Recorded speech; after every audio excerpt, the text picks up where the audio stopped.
Hello everybody, my name's Chris Ward and I'm one of the product managers for Siemens, and in this example today what I'd like to demonstrate is how quick and how easy it is to be able to utilise the HMI which is integrated into the 3RW55 soft starter. So when you buy the 3RW55 it automatically comes with a HMI panel which is integrated into the unit. You can extend the ribbon cable which is inside the unit so you can mount that on the front of your control cabinet if you wish. But the whole idea of today's example of the demonstration is just to give you a feel for the format of how the HMI is laid out and how you can utilise it to your advantage. So I'll take you through that now and hopefully you'll find the video useful. So now we're having a little bit of a look at the HMI and you can see the full screen. This is the home screen. So when you look at the HMI at the moment, it's got these values and they're basically the readings from the motor.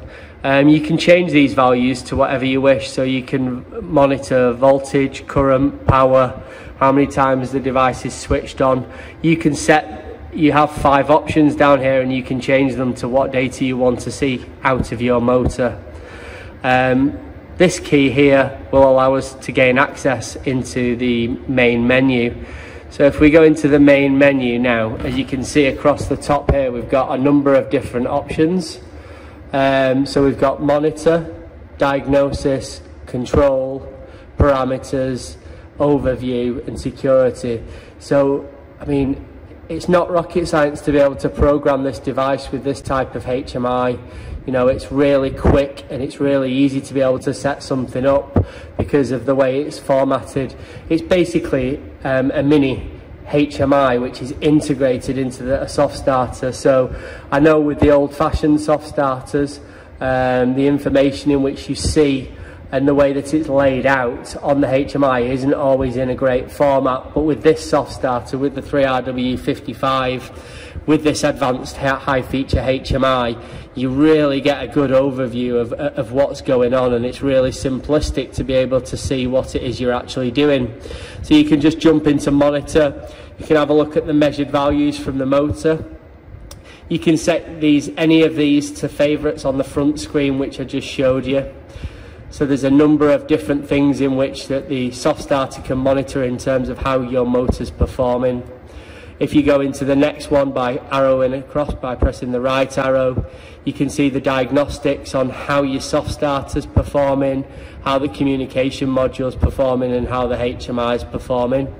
If we escape out of that, we can then go across and then we can get basic control of the soft start, so we can have a little look at that. So we can go, if we hit the green button and press OK, drill down into control. You can go into local control, which gives you access to these commands here, which is your stop and your start. You can decide on the motor's control itself whether you're going clockwise, counterclockwise, you want to stop the motor, enable creep speed. There's a host of different information there. You can reset the soft starter, you can disable quick stop, enable emergency start. So it's really makes sense in the way that the device is actually laid out and where all the functions are laid out. You can go into control, from control you can go to parameters. Parameters where you essentially program the soft starter, the communication module and the HMI, and you can restore each one to the factory settings here.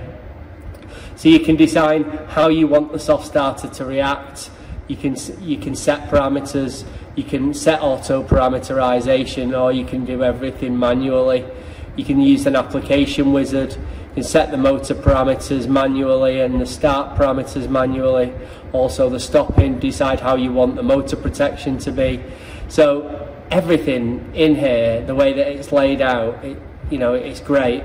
It's really quick and it's easy to understand, and essentially if you really didn't want to get bogged down into the complexity of how to program a soft starter, you could just use that application wizard, or even more, you could just use this auto tune function so it builds all the parameters up for you. You can even decide how you want to program your communication module, how to set that up through the HMI screen. Also, you can decide how you want the HMI to react. under certain conditions, whether you want warnings, faults, whether you want, as you can see down here, you've got F1 to F9, these are your favourite keys. You can assign them different functions within the HMI screen. So there's a load of information there. Here, if you go across to information, that I symbol, which is overview, that gives you information on the soft starter, on the communication module, and on the HMI, but then it also gives you further information. If you wanted to scan the device, it'll give you the data sheet through the technical support website. And then lastly, you've got this security option. So in security, if you click that, you can assign yourself a local access protection password, and that means that once you've defined a PIN in there, nobody will be able to access a stop and start command unless they know the defined PIN code which you've set. So when you look at it and you compare the advanced HMI to what was used previously, the way that this device is laid out now is a much more easy format to be able to understand and also to review your data. So you can review your data, you can control your soft starter, you can parameterize the device all through this basic HMI, and all you've got to do is access the main function through here and then flick through this window to gain access to any of the relevant functions that you wish. And it's as easy as that. So I hope you found the video useful. If anybody has any questions, please feel free to ask. And thanks very much for watching. Please stay tuned for more videos.